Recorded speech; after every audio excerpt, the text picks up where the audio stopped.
నమస్తే welcome to our channel 2019 నుంచి 2024 వరకు అధికారంలో ఉన్నప్పుడు పేటరేగిపోయిన వాళ్ళందరూ కూడా ఇప్పుడు తమపై అభియోగాలు వస్తుంటే వేరే దేశాలకి పారిపోవడాన్ని ఏ విధంగా చూడాలి. నిన్న చూసుకున్నట్లయితే చెవిరెడ్డి, ఈ రోజు చూసుకున్నట్లయితే కొడాలి నాని. మరి కొడాలి నాని కోల్కతా నుంచి కొలంబో పారిపోతుండగా కోల్కతా పోలీసులు అరెస్ట్ చేసినట్టుగా తెలుస్తుంది. మరి ఆయనపై ఇప్పటికే లుకౌట్ నోటీసులు జారీ చేశారు కాబట్టి మరి మొత్తానికి వీళ్ళందరూ కూడా కొలంబోకే ఎందుకు వెళ్లాలనుకుంటున్నారు? ప్రస్తుతం ఇదే చర్చనీయాంశంగా మారింది. దీనిపైన పూర్తిగా విశ్లేషించడానికి మనతో పాటుగా ఉన్నారు జనసేన అధికార ప్రతినిధి కుసంపూడి శ్రీనివాస్ గారు. నమస్తే సార్. సార్, యాక్చువల్ గా జగన్మోహన్ రెడ్డి హయాంలో కానివ్వండి, అంతకు ముందు నుంచి జగన్మోహన్ రెడ్డి లండన్ వెళ్తుంటే లండన్ లో ఏదో ఇక్కడ ప్రతి స్కీమ్ వెనకాల స్కామ్ చేస్తారు, అవన్నీ కూడా లండన్ లో పెడుతున్నారు అని చెప్పి మామూలుగా అనుకున్నారు సార్. కానీ ఇప్పుడు అందరికీ ఒక పెద్ద క్వశ్చన్ మార్క్. మొత్తం 2019 నుంచి 2024 వరకు వీరాలు పలికిన వాళ్ళందరూ కూడా చెవిరెడ్డి కానివ్వండి, కొడాలి నాని కానివ్వండి, వీళ్ళందరూ ఇప్పుడు కొలంబో వెళ్ళిపోవడం ఏంటి? అంటే వీళ్ళు దోచుకున్నవంతా కూడా కొలంబోలో పెట్టారా? ఇది ప్రస్తుతం పెద్ద క్వశ్చన్ మార్క్ సార్. ఇప్పుడు మరి మొత్తానికి కొడాలి నానిని కూడా అరెస్ట్ చేసినట్లుగా తెలుస్తుంది. కొలంబోలో ఉన్న రహస్యం ఏంటంటారు? అక్కడ ఏం జరుగుతుందంటారు? ఈ పెద్ద ఎపిసోడ్ కింద నడుస్తుంది మద్యం కుంభకోణం. రోజుకో పాత్ర వచ్చినట్టుగా ఒక కౌరవ సేన బయటపడుతుంది, ఒకళ్ళ తర్వాత ఒకళ్ళ తర్వాత వాళ్ళు. అయితే ఇప్పటి వరకు జరిగిన అరెస్టులు వేరు, ఇప్పుడు జరుగుతున్న అరెస్టులు వేరు. ఎందుకంటే ఇప్పటి వరకు రాజకేశ్వరెడ్డి అని మిగతా కొంతమంది ఆ కంపెనీకి సంబంధించి పనిచేసిన వాళ్ళ పేర్లు వినిపించినాయి. కృష్ణమోహన్ రెడ్డి, ధనంజయ రెడ్డి, ఇలా ఇటువంటి పేర్లు.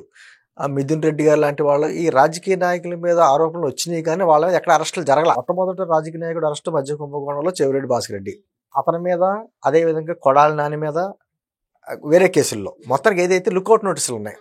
లుకౌట్ నోటీసు నిన్న అతను బెంగళూరు ఎయిర్పోర్ట్ నుంచి పారిపోవడానికి ప్రయత్నిస్తే ఎయిర్పోర్ట్ అధికారులు పట్టుకున్నారు, మన సిట్ అధికారులు పట్టుకెళ్ళి తీసుకొచ్చారు. అక్కడ కూడా హడావుడి చేశాడు ఆయన. అయితే నేను ఏమన్నానంటే, మీరు అన్న ప్రశ్నకి కొలంబో ఎందుకంటే నాకు అనుమానం, నాకున్నది ఏమంటే కొడాలి నాని గారు అరెస్ట్ అయ్యిందని వార్తలు వస్తున్నాయి, కానీ ఇంకా అధికారికంగా ఇంకా ధృవీకరించలేదు. బట్ అతను కలకత్తా నుంచి అతను కూడా కొలంబో వెళ్ళడానికి ప్రయత్నం చేస్తున్నట్టుగా తెలుస్తుంది. కొలంబోలో ఏముంది అంటే నాకేమనిపించిందంటే, కొలంబోలో క్యాసినోస్కి బాగా ప్రసిద్ధి, టూరిస్ట్ ప్లేస్. క్యాసినో బాగా ఎక్కువ ఆడతారు. మీకు గుడివాడలో జరిగేది గుర్తుందా? గుడివాడిని గోవాడ కింద మార్చేటప్పుడు అని చెప్పేసి క్యాసినోస్ పెట్టారు, అది పెద్ద కేసు అయింది. అలాగే వీళ్ళంతా అక్కడ ఏమైనా నడుపుతున్నారు ప్రత్యేకించి అంటే వీళ్ళే సెంటర్లు పెట్టేస్తారు, మహా ముదురులు కదా. ఇప్పుడు అంటే మద్య కుంభకోణం సంబంధించమ్మా కొంత ఏమో బంగారు రూపంలో పెట్టారు, కొంత రియల్ ఎస్టేట్లో పెట్టారు, కొంత ఏమో ఇడుపుల పాలు ఎక్కడ దాచారు అన్నట్టుగా ఒకటి వస్తున్నాయి, కొంత అమౌంట్ ఏమో ఎలక్షన్స్ ఖర్చు పెట్టారు. ఇప్పుడు చెవిరెడ్డి భాస్కర్ రెడ్డికి వచ్చిన ఆరోపణలు అదే కదా. ఆ డబ్బుతో ఇక్కడ తిరుపతి కావచ్చు, నంద్యాల కావచ్చు, అక్కడ కావచ్చు, మొత్తానికి అద్దంకి ఆ ఏరియాల్లో ఎన్ని ఎలక్షన్స్ గురించి ఖర్చు పెట్టాడు. అతను ఎంపీగా కంటెస్ట్ చేశాడు కదా అక్కడ, అందుకని ఒంగోలు దగ్గర ఆ ఎలక్షన్స్లో ఖర్చు పెట్టాడు అనేటువంటి వాదన ఒకటి ఉంది. అంటే మామూలుగానే 3,000 కోట్లు 3,500 కోట్లు అని మనం అనుకుంటున్నాం, కానీ దీని వెనకాల పెద్ద చరిత్ర ఉంది. దాదాపు 30,000 కోట్ల పైన ఉండొచ్చేమో సార్. ఇక్కడ ఇంకొకటి సార్, ఇప్పుడు లావు శ్రీకృష్ణదేవరాయలు గారు అమిత్ షాకి కానివ్వండి లేంటి లోక్సభలో ప్రస్తావించింది దాదాపు 4,000 కోట్ల వరకు కూడా విదేశాలకు వెళ్ళిపోయి సునీల్ రెడ్డి పాత్ర ఉంది, ఇలాంటివన్నీ చెప్పారు. అంటే ఇప్పుడు వీళ్ళందరూ కూడా కొలంబోకి వెళ్లే ప్రయత్నం, మద్యం ముడుపులన్నీ కూడా కొలంబోకి తరలించారా, అక్కడ దాచిపెట్టారా అని అనుమానాలు కూడా. అదే ఎందుకంటారంటే క్యాసినోలో పెట్టుబడులు పెడతారు. క్యాసినో అది కూడా ఒక అంటే ఇన్ని రకాలుగా గోల్డ్లో పెట్టారు, రియల్ ఎస్టేట్లో పెట్టారు, సినిమా రంగంలో పెట్టారు, తర్వాత ఎలక్షన్స్లో ఖర్చు పెట్టారు. అంటే ఎన్ని వేల కోట్లు మీకు అర్థం అవ్వలేదు. ఇప్పుడు 3,000 కోట్లు 3,500 కోట్లు అని సిట్ అంటుంది, కానీ నిజంగా డైరెక్ట్గా వెళ్ళిపోయినటువంటి అమౌంట్ ఉంది, ఆ స్టాంప్ డ్యూటీ లేకుండా. అంటే గవర్నమెంట్కి ఆదాయం కూడా లేకుండా డైరెక్ట్గా వెళ్ళిపోయిన వెంటనే వీళ్ళ జేబులోకి వెళ్ళిపోయినాయి. అవి ఎన్ని వేల కోట్లు ఉందో తెలియదు. నేను అంటుంది ఇది మొత్తానికి తవ్వుకుంటా వెళ్తే మీకు తెలియదమ్మా. అభిషేకం అని ఒక సీరియల్ వచ్చింది 2002లో, తెలుసా మీకు? 4,000 ఎపిసోడ్లు 2022 వరకు సాగింది. అలాగా అన్ని ఎపిసోడ్ల కింద వెళ్తుంది. ఇది వైఎస్ఆర్ కాంగ్రెస్ పార్టీయా లేకపోతే వైఎస్ఆర్ లిక్కర్ పార్టీయా అర్థం అవ్వట్లేదు. అంటే మద్యపాన నిషేధం చేస్తారని అధికారంలోకి వచ్చి మద్యపానాన్ని పూర్తిగా నిషేధం చేసి మాత్రమే మళ్ళీ ఎన్నికల్లో ఓట్లు అడుగుతారని చెప్పిన వ్యక్తి అదే మద్యంతో ఎంత దారుణమైన వ్యాపారం చేశాడు అన్నది ఒక్కొక్కటి రోజు కూడా వస్తుంది చరిత్ర. అంటే మనం ఇన్ని పేర్లు ఊహించగలమా? అసలు రాజకేశ్వర రెడ్డి అంటే ఎవరో మనకి ఎవరికి తెలీదు. ఆ తర్వాత ధనంజయ రెడ్డి, కృష్ణమోహన్ రెడ్డి, ఎవరు వీళ్ళంతా అనుకున్నాం. వాళ్ళంతా లిస్టు పెద్ద లిస్టే వస్తుంది. ఆ లిస్టులో రాజకీయ నాయకులు మొత్తం వీళ్ళంతా అంటే రాష్ట్రం మీద పడి ఏ విధంగా దోచేసుకున్నారు. కేవలం ఒక లిక్కర్ అంటే ఇప్పుడు అక్కడ జంగారెడ్డిగూడెంలో కల్తీ సారా తాగి కొంతమంది చనిపోయారు. అలాగే కల్తీ మద్యం అమ్మి ప్రజల ప్రాణాలు తోసేసి దాంతో వచ్చిన డబ్బుతో వీళ్ళ వ్యాపారాల్లో లేకపోతే పెద్ద పెద్ద సామ్రాజ్యాలు కట్టుకున్నారు అంటే అసలు ఏమనాలి? మామూలుగా ప్రభుత్వం ఇంత దారుణంగా చేస్తుందా? మామూలు యాక్చువల్గా అమ్మ గతంలో కూడా ఉన్నాయి అవినీతి ఉంటుంది. ఏ విధంగానో ఆ లెక్కర పాటలు పాడుకున్న వాళ్ళ దగ్గర వీళ్ళ దగ్గర కమిషన్లు తీసుకుని ఏదో చేస్తారు స్థానికంగా ఎమ్మెల్యేలు. కానీ ఇది మరీ శృతి మించిపోయి ఢిల్లీ లిక్కర్ స్కామే దాని మీద ఒక 30 రెట్లు ఉంటుంది ఎక్కువ. ఇది నాకు తెలిసి దానికే ఢిల్లీ ముఖ్యమంత్రిని, ఢిల్లీ ఉప ముఖ్యమంత్రిని, పక్కన కేసీఆర్ గారి కుమార్తె కవితని ఎందరో అరెస్ట్ చేసి జైల్లో పెట్టారు. మరి ఇదేంటి పరిస్థితి? అసలు ఈ వేళ్ళనే తాడేపల్లి ప్యాలెస్ వైపు చూపిస్తున్నాయి.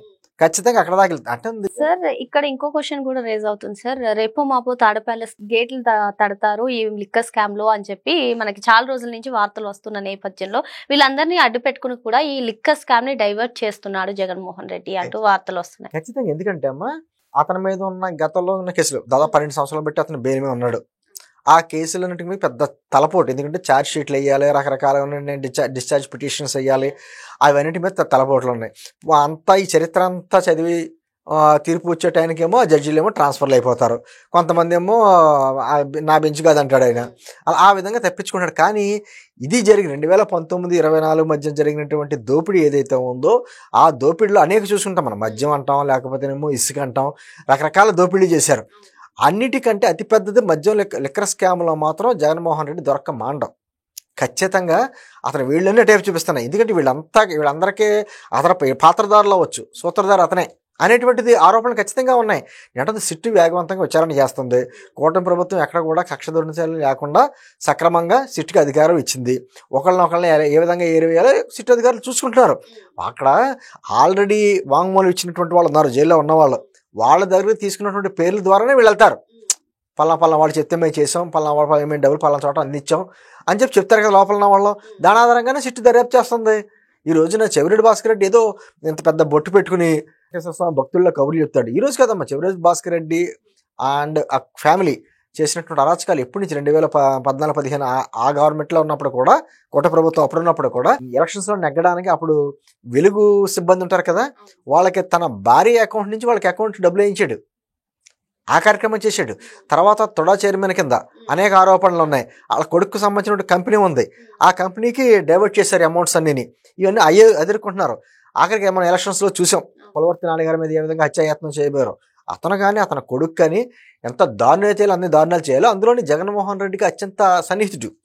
అందుకనే ఈ హైదరాబాద్లోనేమో ఈ డబ్బులు ఎంత వచ్చిందో అంత కలెక్షను, ఈ కలెక్షన్ ఎక్కడ ఏ విధంగా మార్చాలనేది ఇక్కడే జరిగింది, హైదరాబాద్ కేంద్రంగా. ఆ కేంద్రంగా ఇక్కడ డబ్బులు తీసుకెళ్ళి అతను ఎలక్షన్స్లో ఖర్చు పెట్టాడు అనేది ఆరోపణ. ఇప్పుడు నిజంగానూ నా మీద వస్తుంది ఆరోపణే, కక్షపూరిత చేస్తున్నారని వాళ్ళ పేపర్లో కూడా పెద్ద వేశారు, బాబు గారు ఏదో కుట్ర చేశారు అని చెప్పేసి. మరి అటువంటిప్పుడు ఏ తప్పు చేయనప్పుడు కోర్టు చెప్పు, నన్ను ఆమె తప్పుడు ఆరోపణలు చేస్తున్నారని చెప్పేసి. మరి ఎందుకు పారిపోవాలి చూసావు? పారిపోవాలి చూస్తున్నావు అంటే అర్థం తప్పు చేసినట్టే. తప్పించుకుంటాడు అంతే కదా, దొంగడే తప్పించుకుంటాడు. నిజాయితీగా ఉండేవాడు ఎవడన్నా సరే అదే ఎదుర్కొంటాను కేసు అంటాడు. ఆ విధంగా ఎదుర్కొంటాం. కొలంబో ప్రయాణాలు మీరు అన్నట్టు, కొలంబో ప్రయాణాలు అంటే ఈ విధంగా తీసుకెళ్ళి అక్కడ క్యాసినో లాంటి టూరిజం ప్లేస్ అండి కొలంబో కూడా. టూరిస్ట్ ప్లేస్ కట్ట అక్కడ క్యాష్ని ఎక్కువ ఆడుతూ ఉంటారు. గోవాలాగే అక్కడ ఎక్కువ ఆడుతూ ఉంటారు.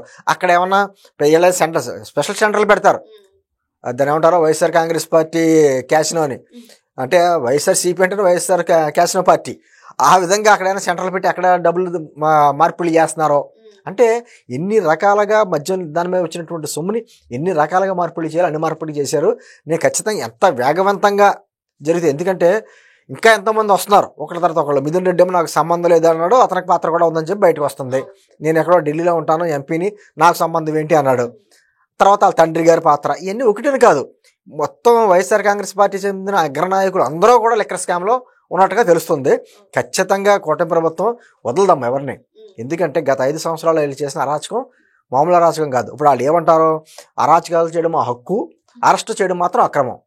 మరి ఇది ఎక్కడ కొత్త రాజ్యాంగం తెలియదు. అంటే మీరు అరాచకాలు చేస్తారంటే చూస్తా వదిలేలా ఎలా వదులుతుంది కూటమి ప్రభుత్వం? మాకు అధికారం ఇచ్చింది ఎందుకు ప్రజలు?